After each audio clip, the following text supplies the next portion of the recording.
शिक्षा, स्वास्थ्य ये हमारी बेसिक नीड है और उसी शिक्षा और स्वास्थ्य के नाम पर अगर कोई सरकार घोटाले पे घोटाला करती है, लूट मचाती है, तो आप उसे क्या कहेंगे? मध्य प्रदेश में भर्ती परीक्षा और घोटालों का पुराना नाता है। शिवराज सिंह चौहान उर्फ मामा पर 3 लाख करोड़ डकारने का आरोप है, घोटालों का आरोप है। ये 3 लाख करोड़, जिसमें देश के जो है कि 50 से अधिक एम्स और 144 करोड़ जनता को मुफ्त में 10 बार कोविड वैक्सीन दिया जा सकता था। चाहे भाजपा शासित प्रदेश में कितना भी भ्रष्टाचार क्यों ना हो, अगर सत्ता में मोदी रहेगी तो ईडी क्या करेगी? आज के इस स्पेशल एपिसोड में मामा के घोटाले में मैं आपको 3 लाख करोड़ का पूरा डिटेल दूंगी, जिसका आरोप शिवराज सिंह पर लगा है और किस तरह से शिवराज सिंह चौहान के कार्यकाल में मध्य प्रदेश को तहस नहस किया गया। शिक्षा और स्वास्थ्य के क्षेत्र में किस तरह के घोटाले हुए, महा घोटाला हुआ, बताएंगे आपको इस एपिसोड में। तो एपिसोड को पूरा जरूर देखिएगा। तो नमस्कार, स्वागत है आप सभी का देश नीति पर। दोस्तों, मैं आपको लिख करके देती हूं कि ये पूरा एपिसोड देखने के बाद आपके मन में ये सवाल जरूर आएगा कि अगर 300 करोड़ के शराब घोटाले में पूरी की पूरी दिल्ली सरकार जेल में अगर जा सकती है, केजरीवाल को समन भेजा जा सकता है और उनकी गिरफ्तारी भी हो सकती है किसी भी वक्त पर, तो शिवराज सिंह चौहान क्या कर रहे हैं? वो कैसे कुर्सी पर बैठे हैं? मध्य प्रदेश चुनाव में प्रचार के बीच कांग्रेस ने शिवराज सिंह चौहान के लिए कहा था कि गूगल में घोटाला सर्च करते हो तो आएगी शिवराज की तस्वीर। इस बात में कितनी सच्चाई है, आइए जानते हैं एक एक कर। पोषण आहार घोटाला 2022 में मध्य प्रदेश में पोषण आहार योजना में बड़ी गड़बड़ी सामने आई। पोषण आहार योजना के तहत गरीब बच्चों और महिलाओं को मिलने वाला राशन भ्रष्टाचार की भेंट चढ़ गया। कैग रिपोर्ट के मुताबिक मध्य प्रदेश महिला बाल विकास विभाग में 110 करोड़ रुपए घोटाला जो है सामने आया, लेकिन 110 करोड़ का घोटाला सिर्फ 2022 का आंकड़ा है, वो भी सिर्फ कुछ ही जिलों की जांच हुई है और उसी में इतना बड़ा घोटाला सामने आया है।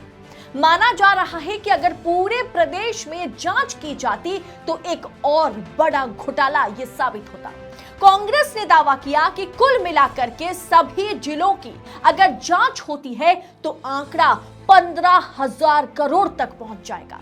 खास बात देखिए, मध्य प्रदेश में महिला बाल विकास विभाग मुख्यमंत्री शिवराज सिंह चौहान के ही पास है, लेकिन इसके बारे में जानकारी किसी को नहीं है। शिवराज के घर पर कोई ईडी रेड नहीं, अधिकारियों पर कोई जांच नहीं। पोषण यानी मिड डे मील के नाम पर जिस तरह से बच्चों को और उनकी माओं को जिस तरह के दाल चावल और तरह के सामान जो दिए जाते हैं, उसमें भी डाका डाला गया। मतलब सोचिए दोस्तों कि किस तरह से जो आपकी बेसिक नीड है या सरकार आपको जो मुफ्त में देने के वादे करते हैं, उसी पर से सरकार डाका डालती हुई नजर आती है। चलिए अब अगले घोटाले की ओर बढ़ती हूँ।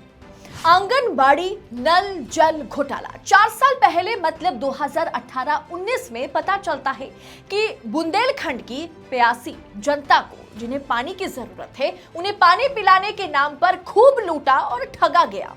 बुंदेलखंड पैकेज के तहत पहले साल जो है पहले नल जल योजना नाम से 100 करोड़ रुपए मंजूर किए गए थे। योजना के लिए बकायदा पैसा आया और खर्च भी हो गया, लेकिन लोगों की प्यास जो है वो बुझा नहीं। विभागीय जांच में इस बात की पुष्टि हुई कि 100 करोड़ रुपए की इस योजना में 78 करोड़ रुपए का घोटाला हो गया। शिवराज सरकार में पीएचआई मंत्री कुसुम महादेले हरकत में आई और उन्होंने कहा था कि 78 करोड़ रुपए का क्या हुआ। उन्होंने इसके लिए जांच शुरू की। पैकेज में बुंदेलखंड से पानी कहां गायब हो गया, इस बात का जवाब अफसर भी नहीं दे पाए।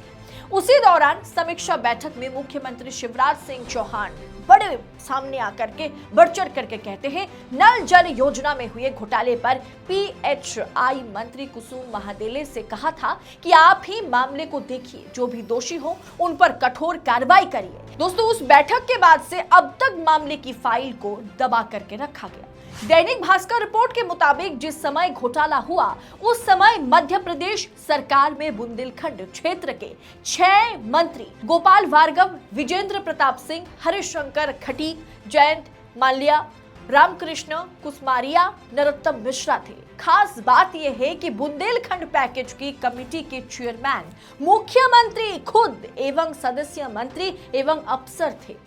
उल्लेखनीय जांच में 80% भ्रष्टाचार हुआ ये सामने आया, लेकिन मंत्रियों ने भी ध्यान नहीं दिया और कार्रवाई के नाम पर यहाँ पर दोस्तों कुछ नहीं हुआ। अब आते हैं गणवेश घोटाले पर। गणवेश घोटाला 7 साल पहले वर्ष 2015-16 में स्कूली बच्चों को 2-2 सेट गणवेश दिया जाना था, यानी जो ड्रेस कोड है वो दिया जाना था। उसकी सप्लाई में फर्जीवाड़ा हो गया, यानी कि शिक्षा के क्षेत्र में कुछ भी नहीं छोड़ा गया। चाहे आंगनवाड़ी हो, चाहे 2-2 सेट गणवेश यानी कि जो ड्रेस कोड है उसमें सप्लाई में धांधली किया गया हो, कुछ भी हो, हर जगह पर डाका डाला गया। इसे संगठित रूप से मीडिया रिपोर्ट कहता है कि इसे संगठित रूप से अंजाम दिया गया।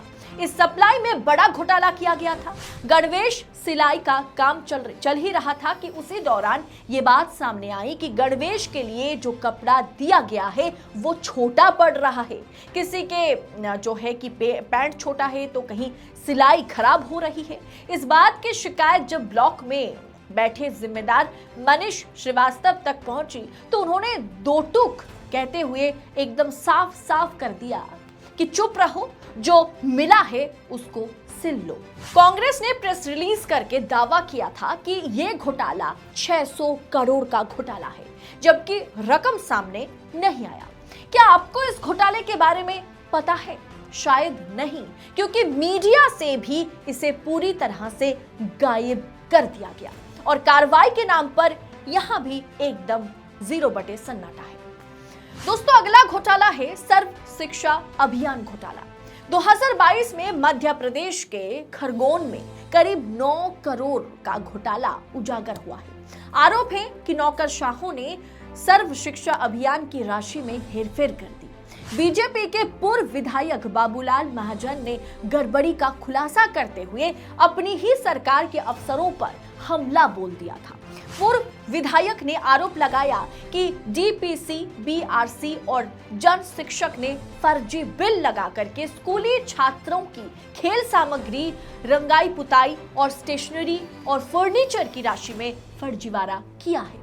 ऐसे करीब 2465 प्राथमिक और माध्यमिक स्कूलों में घोटाले जो है इसका खुलासा हुआ। मैं बताती हूँ दोस्तों आपको, जांच के नाम पर कुछ नहीं हुआ। 2 दिन मीडिया में खबर चली, डबल इंजन की सरकार पर कोई आंच ना आ जाए। तब जस्ट मुख्यमंत्री से मोदी जी प्रधानमंत्री बने थे, इसके चलते इस खबर को पूरी तरह से टाइमलाइन से गायब कर दिया गया। इसके बाद नर्सिंग कॉलेज घोटाला।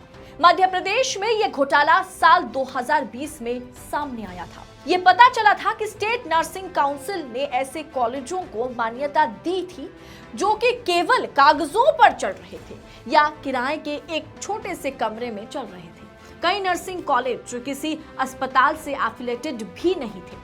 इसके बाद जो है मामला हाईकोर्ट पहुंचता है और कोर्ट ने राज्य से सभी 375 नर्सिंग कॉलेजों की जांच सीबीआई को सौंपने के लिए कहता है।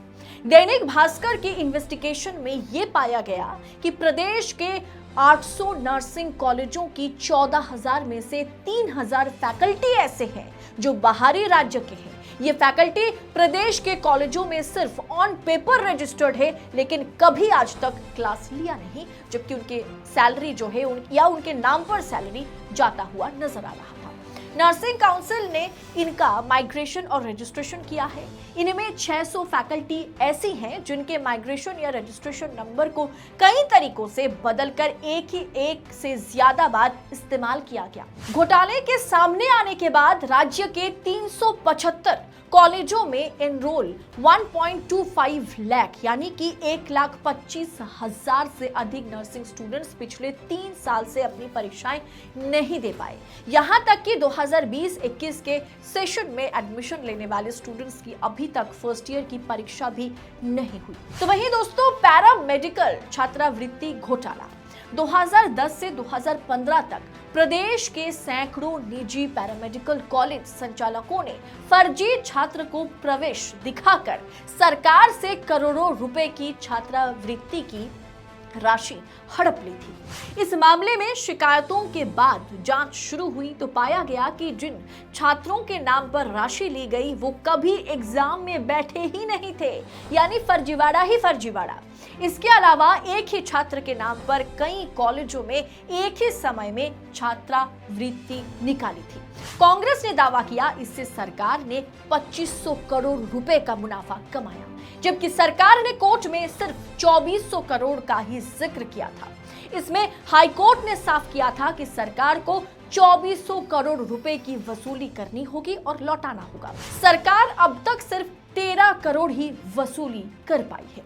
मतलब शिक्षा और स्वास्थ्य के नाम पर लूट ही लूट। एक और शिक्षा घोटाला, जिसे महा घोटाला भी कहा जाता है, वो है व्यापम घोटाला। भारत के सबसे बड़ी परीक्षा घोटाले की कहानी सुनकर दिल दहल जाता है।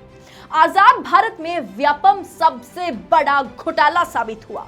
साल 2013 में मध्य प्रदेश में व्यापम घोटाले का खुलासा हुआ था। बिजनेस परीक्षा मंडल यानी कि व्यापम की परीक्षाओं में अभ्यर्थियों की जगह किसी दूसरे को बिठाना, नकल कराना और अन्य तरह की धांधलियों की वजह से इस मामले में अब तक 125 से ज्यादा लोगों की गिरफ्तारी हो चुकी है।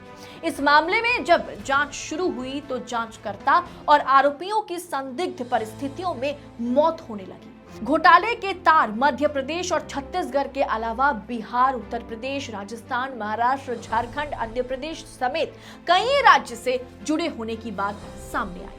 आखिरकार सुप्रीम कोर्ट में यह मामला पहुंचने पर इस मामले की जांच केंद्रीय जांच एजेंसी सीबीआई को सौंप दी गई। इसमें जो भी सबूत और गवाह के तौर पर सामने आए उसे मौत के घाट उतारा गया या फिर उसे पूरी तरह से मिटाया गया।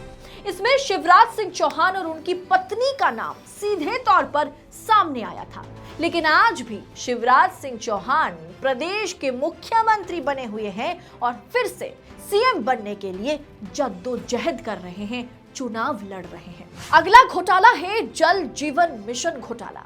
आरोप लगा कि यह घोटाला 10,000 करोड़ का है। मध्य प्रदेश में स्किल के नाम पर एक बड़ा घोटाला सामने आया। यह घोटाला प्रधानमंत्री नरेंद्र मोदी सरकार की महत्वाकांक्षी योजना जल जीवन मिशन में हुआ है।